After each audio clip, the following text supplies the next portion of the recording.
Hello दोस्तों, स्वागत है आप सभी का इस सेशन में। इस सेशन में हम जैप का important component that is Indian economy and Indian financial system, इसके मॉड्यूल सी चैप्टर 26 इंश्योरेंस कंपनीज, इस पर डिटेल डिस्कशन करेंगे। And one of the topics that is basics of insurance will be discussing that. ठीक है, insurance related कुछ ऐसी चीज़ें हैं जो कि एग्जाम में पूछ ली जाती हैं इस चैप्टर में से, so we will have a look at that. And before moving ahead, let me just tell you this session is part of our foundation series, and जिसमें हम एक important topic for the exam उसको discuss करते हैं। And with that topic किस तरह के questions exam में पूछे गए हैं and पूछे जा सकते हैं, बोथ विल बी डिस्कसिंग.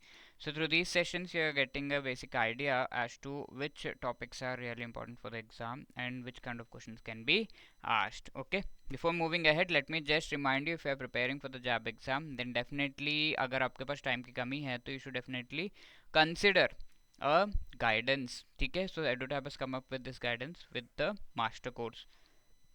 ये मास्टर कोर्स चारों के चारों जो कंपोनेंट्स हमारे IAFS, AFM, PPB, RPWM, with respect to all the four components, you'll be getting recorded videos which are really short recorded videos, short parts में बनाए हुए हैं, ताकि आप breaks and your commute time you can make use of those in a very efficient manner properly, ताकि आपका जो है फटाफट से syllabus complete हो जाए. Number of videos are also less. Most important content for the exam has been taught here.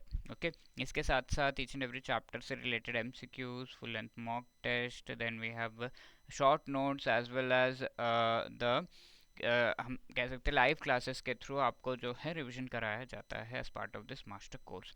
So quickly you can avail this by clicking on the link given in the description. चारों components, अगर let say कोई components आपके हो गए, FM PPB clear है, बाकी दोनों रह रहे हैं, तो you can just by the individual component related master course also. The same link पर क्लिक करके आप सिंगल टैब में जाएंगे तो you will get the courses. Okay, so hurry up, because in पर आपको जो है डिस्काउंट मिल रहा है. जब 75 कोड यूज़ करने पर 75% का डिस्काउंट प्रेजेंटली अवेलेबल है. So please to hurry up and click on the link given in the description.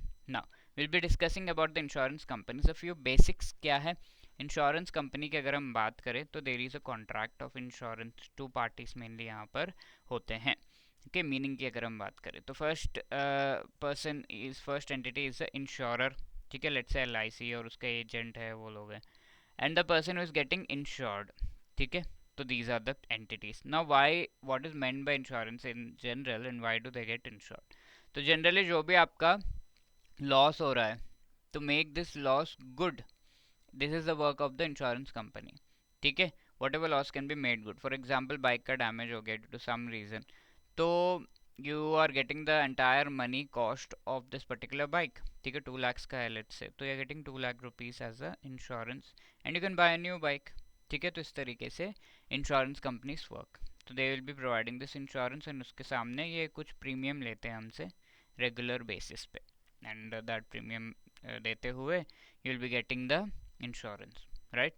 तो एंटिटीज़ कौन कौन हैं इस इंश्योरेंस सेक्टर में. तो इंश्योरेंस कंपनीज हैं, इंटरमीडियरीज हैं, जिनके बारे में हम नेक्स्ट सेशंस में डिस्कस करेंगे.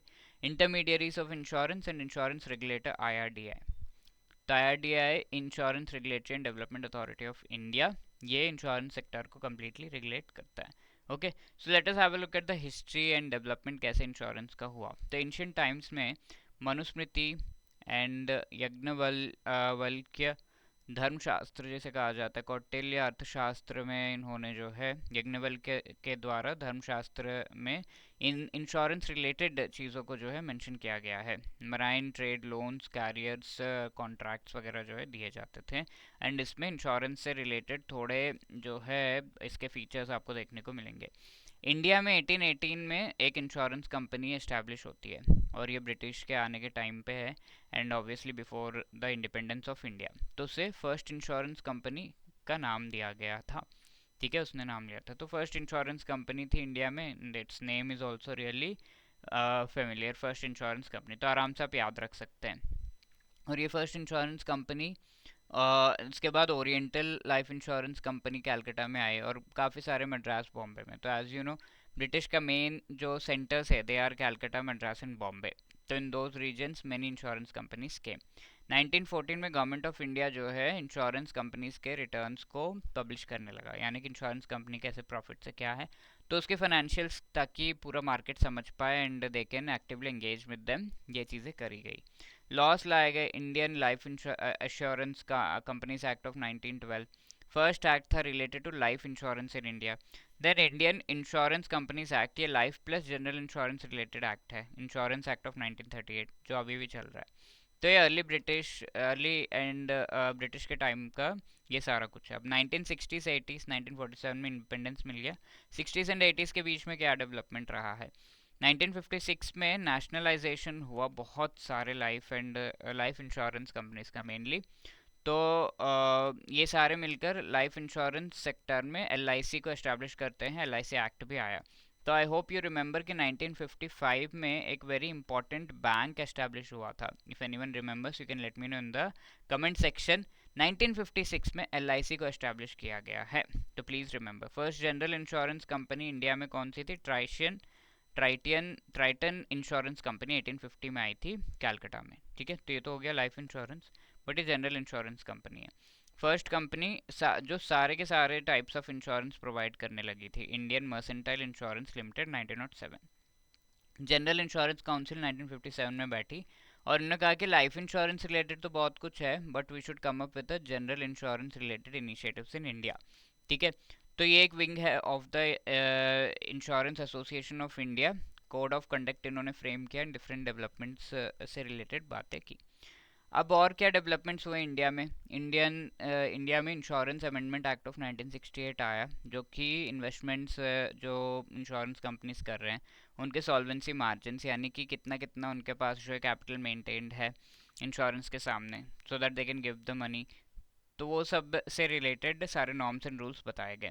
टैरिफ एडवाइजरी कमेटी 1972 में आती है। General insurance business nationalisation act 1973 में आता है। तो जनरल इंश्योरेंस कॉरपोरेशन को एस्टैब्लिश करने के लिए ये एक्ट को लाया गया। 4 other insurance general insurance related companies उन सबको मर्ज करके this was established. General insurance corporation of India 1971 में एस्टैब्लिश होता है and insurance regulatory development authority of India. तो इसे एस्टैब्लिश किया गया था RN मल्होत्रा कमेटी के रिकमेंडेशन के बेसिस पर। ठीक है, इन्होंने कहा कि प्राइवेट सेक्टर को परमिट करो इंश्योरेंस में, जॉइंट वेंचर्स फॉरेन कंपनीज के साथ होने चाहिए, और IRDAI का इस्टेब्लिश भी करना है। 1999 में ये लाया गया। अब IRDAI कई रेगुलेशंस लेकर आता है, इंश्योरेंस एक्ट रिलेटेड एवरीथिंग, और GIC को अपने सब्सिडियरीज से डीलिंक कर दिया गया। तो 1973 में GIC and it's subsidiaries were established. 4 subsidiaries कौन से वो? National insurance company limited, new India assurance company limited, oriental insurance company limited and United India insurance company limited. 4 subsidiaries of GIC, general insurance company of corporation of India, like LIC। GIC एक है। तो इन सभी को जो है फिर dealing कर दिया गया एंड इंडिविजुअल जो है कंपनीज बना दिया गया इन 2000। एंड GDP का कंट्रीब्यूशन कितना? 75% तक का देते हैं बैंक एंड इंश्योरेंस कंपनीज मिलाकर। अब there are certain terms here like privatisation की अगर हम बात करें तो पहली बार ये जो है FDI के लिए ओपन हुआ था एंड 26 से 74% FDI कर दिया गया था इन इंश्योरेंस कंपनीज इन 2000 जो ईयर है उस ईयर में। तो पहले only 26% FDI was allowed. FDI I hope you remember, foreign direct investment, बाहर कंट्रीज से जो इन्वेस्टमेंट आ रहा है। अगर let's say there is an insurance company, उसको एस्टैब्लिश करने में 100 रुपीज़ लग रहा है, तो इसमें से ओनली 26 रुपीज़ बाहर की कंपनीज दे सकते हैं। ठीक है, बाकी पैसा इंडियन कंपनीज, इंडियन एंटिटीज को ही देना है। बट इस लिमिट को बढ़ाकर 74 कर दिया गया है। ओनली 26 दे सकते हैं, यानी कि बाकी सारा जो है वो इंडियन एंटिटीज ही दे रहे हैं। तो this is majorly a Indian entity only, foreign entity नहीं बनता है। बट अब लेट्स से 74% अलाउड है इंश्योरेंस कंपनीज में, किसी का फॉरेन कंपनी ने 74% कॉन्ट्रीब्यूशन दिया है, तो ये एक फॉरेन इंश्योरेंस कंपनी बन जाती है। It is no more an Indian company. ठीक है, तो इस तरीके से 74% अभी अलाउड है। एंड IRDAI 2019 में 100% FDI इंश्योरेंस इंटरमीडियरीज में अलाउ कर दिया इसने।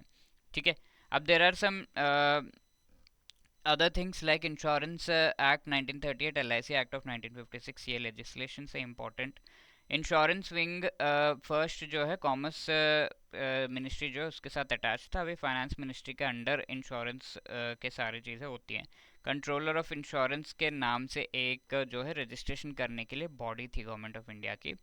और ये इस एक्ट में कहा गया है कि सेपरेट अकाउंट्स आपके होने चाहिए, different different kinds of insurance है, फायर मेराइन ये सब, तो सेपरेट सेपरेट अकाउंट्स मेंटेन करना है। As per government of India आपके इन्वेस्टमेंट्स होने चाहिए। इंश्योरेंस कंपनी प्रीमियम ले रहा है तो इन्वेस्टमेंट कैसे कैसे करेगा गवर्नमेंट ऑफ इंडिया के रिकमेंड और इसके जो लिमिटेशन है उसके बेसिस पर। और मैनेजमेंट एक्सपेंसेस कितना दिखा रहे हैं उस पर एक लिमिट है। और कोई भी रिबेट्स आप नहीं दे सकते कि हाँ इंश्योरेंस लीजिए ये गिफ्ट भी लीजिए, तो अगर ऐसा रिबेट दे रहे हैं तो आपको 500 रुपये का फ़ाइन हो सकता है, 500 रुपये तक का फ़ाइन हो सकता है। गवर्नमेंट ऑफ इंडिया इन्वेस्टिगेशन भी कर सकता है इससे रिलेटेड।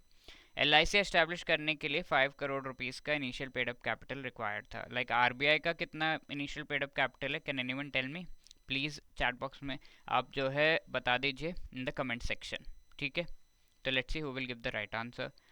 और साथ के साथ लाइफ इंश्योरेंस बिजनेस को कंडक्ट करने से रिलेटेड ऑब्जेक्टिव्स है। सेक्शन 37 में सेंट्रल गवर्नमेंट गारंटी दे रहा है LIC पॉलिसीज़ को, और यूलिप पॉलिसीज़ पर यह गारंटी अप्लाइड नहीं है। सेक्शन 38 में दिया है restriction on winding up LIC, ठीक है? LIC फटाफट से वाइंड अप नहीं करना है। अब there are two important terms here, इनसे रिलेटेड क्वेश्चन एग्जाम में आ जाते हैं। Insurance penetration, insurance density. तो इंश्योरेंस पेनिट्रेशन क्या है? Premium amount divided by GDP into 100%। Insurance density, this is just like population density, ठीक है? Premium amount by population. तो ये दोनों हमारे टर्म्स है। टर्म्स में क्या है कि प्रीमियम अमाउंट, लेट से कोई एक एरिया है वहाँ पर 1000 रुपीज़ जो है प्रीमियम अमाउंट है, यहाँ की GDP 10,000 है, तो कितना परसेंटेज है premium amount of the GDP? ठीक है, GDP gives an idea of the national income, I hope you remember. कितना परसेंटेज आएगा ये? 1000/10,000 इंटू 100%, ठीक है? इस तरीके से। तो ये zeros if we cancel we'll be getting 10% as the answer, isn't it? अब premium amount by population, let's say population 1000 people है, तो कितना रुपीस आपका प्रीमियम अमाउंट ये इंश्योरेंस डेंसिटी आएगा? तो 1000 rupees divided by 1000 people in this particular area, तो 1 रुपी is the insurance density, ठीक है? तो इस तरीके से कैलकुलेट की जाती है। तो 2003 में अक्टूबर में क्वेश्चन पूछा गया था, let us try to calculate. यहाँ पर डिफरेंट मैक्रो इकोनॉमिक इंडिकेटर्स दे दिए गए हैं, कैलकुलेट इंश्योरेंस डेंसिटी कहा गया है। डेंसिटी के लिए what is the formula? Premium amount चाहिए डिवाइडेड बाय पॉपुलेशन चाहिए, है ना? तो $127 बिलियन है एंड 141.1 करोड़ के आसपास है। तो अगर हम देखें जिसको डिवाइड करें तो 0.9 के आसपास जो है आंसर आएगा। तो इस तरीके से एस्टिमेट लगाकर 90 USD could be the right answer. तो एक्चुअली अगर आप बिलियन को कन्वर्ट करोगे, क्रोर्स को कन्वर्ट करोगे and you will be calculating, you will get the answer is 90 USD के आसपास आएगा। तो B will be the right answer here, ठीक है? तो ऐसे हमें कैलकुलेट करना है। This is a homework question. Dash is the limit of FDI in insurance intermediaries in India, ठीक है? अक्टूबर में पूछा हुआ क्वेश्चन है, so let's see who gives the right answer. Thank you, and if you have any other queries 8146207241 पर आप हमें बता सकते हैं। hello@edutap.co.in पर भी आप अपनी क्वेरीज को मेल कर सकते हैं। All the best, thank you, जय हिंद।